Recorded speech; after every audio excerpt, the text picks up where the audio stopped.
জীবনে এমন কিছু মুহূর্ত আসে যখন পাশে কেউ থাকে না, না থাকে বন্ধু, না থাকে পরিবার। ঠিক সেই মুহূর্তে একটা দরজা সব সময় খোলা থাকে, সেটি হলো আল্লাহর দরজা। এই দুনিয়ায় আমরা সবাই কিছু না কিছু খুঁজছি, কেউ শান্তি, কেউ সফলতা, কেউ আবার ভালোবাসা। কিন্তু এমন একটা জিনিস আছে যা সবকিছু দরজা খুলে দিতে পারে, সেটা হলো একমাত্র দোয়া। দোয়া একটি সাধারণ শব্দ, কিন্তু এর শক্তি অসীম। এটা শুধু মুখের কিছু শব্দ নয়, এটা হলো বান্দা আর তার রবের মাঝে একান্ত গোপন একটি কথা। ভাবুন, রাতের নিস্তব্ধতায় আপনি একা, চারপাশে কেউ নেই। আপনার কষ্ট, আপনার ভয়, আপনার না বলা কথা, সবকিছু নিয়ে আপনি হাত তুলে দাঁড়ালেন। আপনি কার কাছে বলছেন? আপনি বলছেন সেই আল্লাহর কাছে, যিনি আপনার হৃদয়ে গোপন কথাও জানেন। আপনি বলছেন সেই সত্তার কাছে, যিনি আপনাকে সৃষ্টি করেছেন। দোয়া কেন এত গুরুত্বপূর্ণ? কারণ দোয়া হলো একটি ইবাদত। রাসূল সাল্লাল্লাহু আলাইহি ওয়াসাল্লাম বলেছেন, দোয়া হলো ইবাদতের মূল।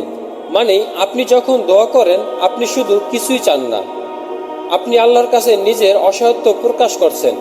আপনি স্বীকার করছেন, হে আল্লাহ, আমি কিছুই চাই না, সবকিছুই আপনি। আমরা অনেক সময় ভাবি দোয়া শুধু চাইবার জন্য। না, দোয়া শুধু চাইবার বিষয় না, দোয়া হলো সম্পর্কের বিষয়। একজন বান্দা যখন নিয়মিত দোয়া করে, তখন তার সাথে আল্লাহর গভীর সম্পর্ক তৈরি হয়। সে আল্লাহকে শুধু বিপদে নয়, সুখেও ডাকা, দুঃখেও ডাকা, প্রতিটি মুহূর্তে ডাকা। কিন্তু আমরা কি করি? আমরা তখনই দোয়া করি যখন আমাদের কোনো সমস্যা হয়, পরীক্ষা আছে দোয়া করি, অসুস্থ দোয়া করি, কোনো বিপদে পড়েছি তখনই আমরা দোয়া করি। কিন্তু সুখের সময় সবকিছু ভালো থাকলে আমরা তাকে ভুলে যাই। এটা আমাদের সবচেয়ে বড় ভুল।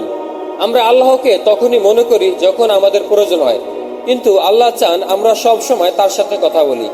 দোয়ার আরেকটি সৌন্দর্য হলো এটা কখনো বৃথা যায় না। কিন্তু আপনি কি জানেন, আল্লাহ তিনভাবে দোয়ার জবাব দেন? প্রথমত, আপনি যা চেয়েছেন তা দিয়ে দেন। দ্বিতীয়ত, তার চেয়ে ভালো কিছু দেন। তৃতীয়ত, কোনো বিপদ আপনার কাছ থেকে দূরে সরিয়ে নেন। মানে আপনি কখনো হারবেন না। ধরুন আপনি আল্লাহর কাছে কিছু চাইলেন, কিন্তু সেটা আপনার জন্য ভালো না, তখন আল্লাহ কি করবেন? তিনি সেটা দিবেন না, কারণ তিনি আপনাকে ভালোবাসেন। একজন মা যেমন তার সন্তানকে সবকিছু দেয় না, ঠিক তেমনি আল্লাহ আমাদের জন্য যা ভালো সেটাই দেন। দোয়া আমাদের হৃদয়কে নরম করে, আমাদের অহংকার ভেঙে দেয়। যখন আপনি বারবার হাত তুলে বলেন, হে আল্লাহ, আমাকে ক্ষমা করুন, তখন আপনার হৃদয় কাঁপে, আপনার চোখে পানি আসে। এটাই হলো সত্যিকারের ইবাদত। কিন্তু একটা প্রশ্ন, আমাদের দোয়া কেন কবুল হয় না? অনেক সময় আমরা অভিযোগ করি, আমি তো এত দোয়া করি তবুও কিছু হয় না। কিন্তু আমরা কি কখনো ভেবে দেখ আমাদের আয় রোজগার হালাল কিনা? আমাদের হৃদয় কি পাপ থেকে পরিষ্কার? আমরা কি সত্যি মন থেকে দোয়া করছি?